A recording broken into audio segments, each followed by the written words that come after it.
السلام علیکم ورحمۃ اللہ وبرکاتہ۔ آج ہم بات کریں گے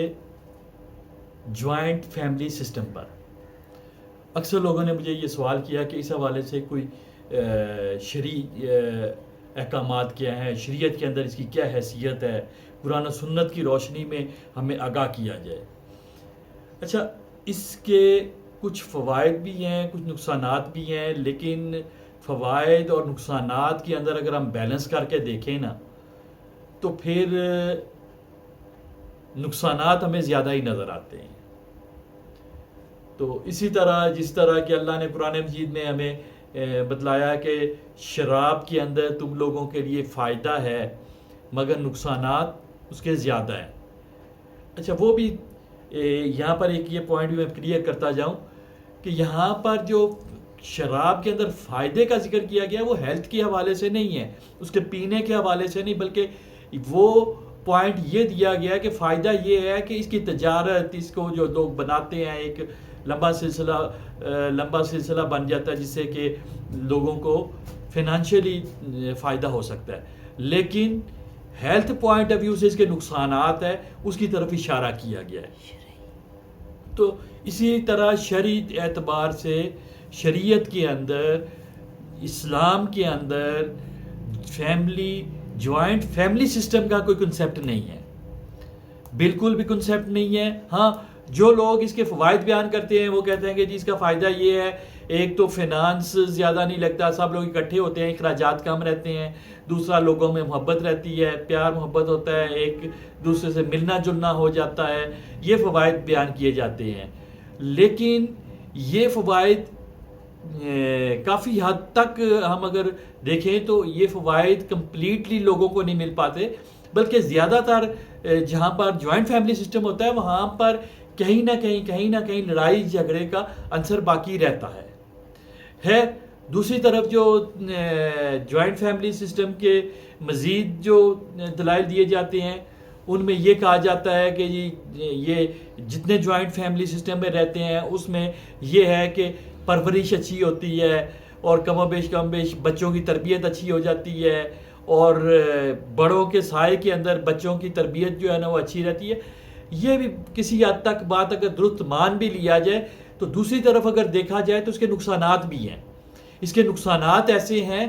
کہ بچوں کی تربیت، ذہنی گروتھ جو ہے وہ کافی زیادہ کم رہ جاتی ہے جب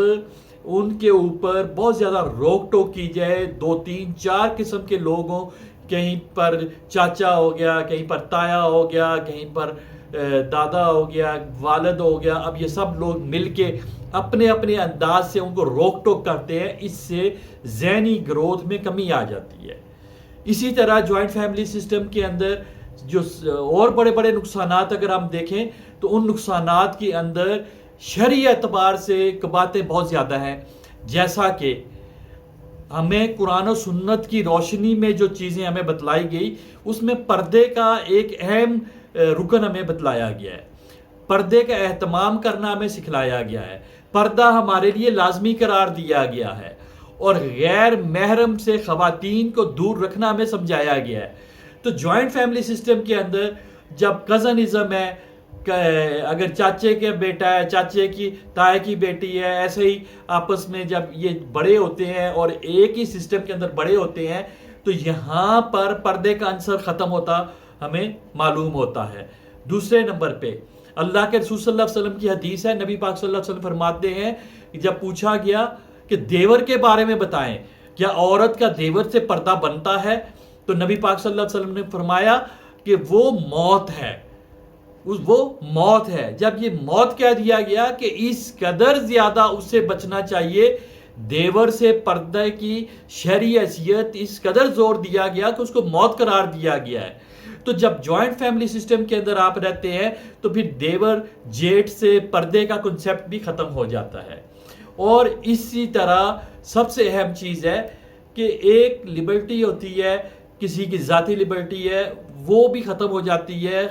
ایک خاتون ہے، اگر وہ خاتون کسی کے نکاح میں آئی ہے تو اس کے اوپر آرڈر جو چلے گا اس کے شوہر کا چلے گا، اور اس کے شوہر کی بات کو وہ مانے گی، اپنے شوہر کی بات کو ماننے کی وہ پابند ہوگی۔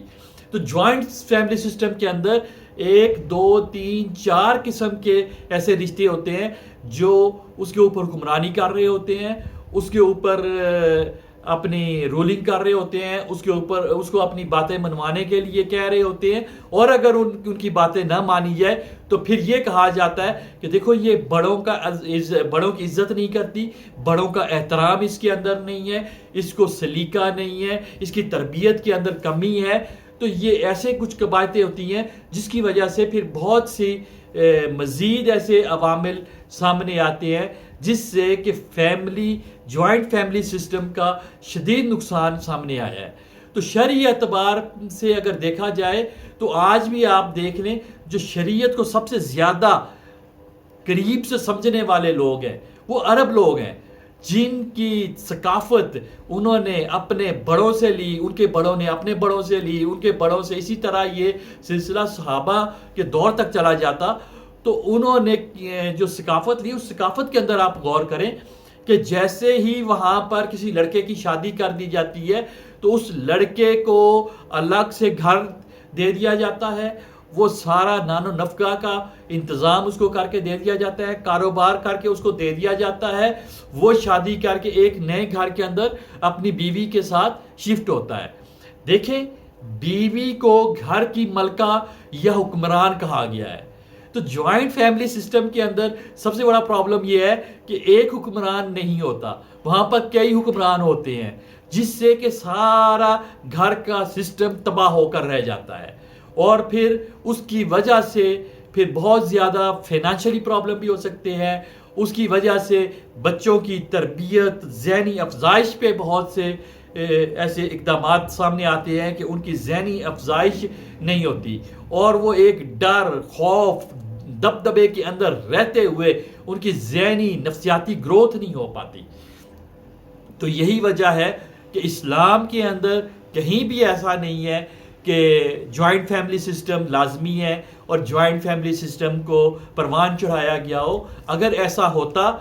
تو جب کوئی شخص فوت ہو جاتا ہے، جب کوئی بندہ دنیا سے چلا جاتا ہے، اس کی تمام پراپرٹی، اس کی تمام جائیداد، اس کے تمام جتنے بھی اثاثہ جات ہوتے ہیں وہ بچوں کے اندر ڈسٹریبیوٹ کر دیے جاتے ہیں، وہ بانٹ دیے جاتے ہیں۔ اگر جوائنٹ فیملی سسٹم ہوتا تو پھر قوانین یہ ہوتے، اسلام یہ قانون بنا دیتا کہ جو باپ کی وراثت ہے وہ تقسیم نہیں ہوگی، لہٰذا اگر اس کا گھر ہے وہ ایک ہی رہے گا، تمام بچوں کو اس کے اندر رہنا پڑے گا، تمام بیٹوں کو اکٹھا رہنا پڑے گا، جوائنٹ رہنا پڑے گا۔ تو اسلام کے یہ احکامات نہ ہوتے کہ وہ بانٹ کے اگر 4 بیٹے ہیں 4 کو دے دیا جائے، وہ اپنی اپنی زندگی گزاریں، 6 بیٹے ہیں 6 کو دے دیا جائے، 2 بیٹے ہیں تقسیم کر کے دونوں کے اندر تقسیم کی وراثت کی تقسیم کر دی جائے، تو ایسا ہرگز نہ ہوتا۔ تو اس نقطے سے بھی ہمیں معلوم ہوتا ہے کہ اسلام کے اندر جوائنٹ فیملی سسٹم کا کوئی کنسیپٹ نہیں ہے۔ یہ سارے کا سارا کنسیپٹ آج ہماری ضرورت، خاص کر پاکستان کے اندر، ہندوستان کے اندر یہ ساری کی ساری روایت پائی جاتی ہے جس کی شرعی کوئی حیثیت نہیں۔ ہاں فائنینشلی تنگی کی وجہ سے اگر ایسا کیا جاتا ہے تو پھر ہونا چاہیے کہ کمپرومائز کر لینا چاہیے، لیکن شریعت کے جو احکامات ہیں ان کو کمپرومائز کرنا ہرگز گنجائش نہیں بنتی، جس میں اہم چیز پردہ ہے۔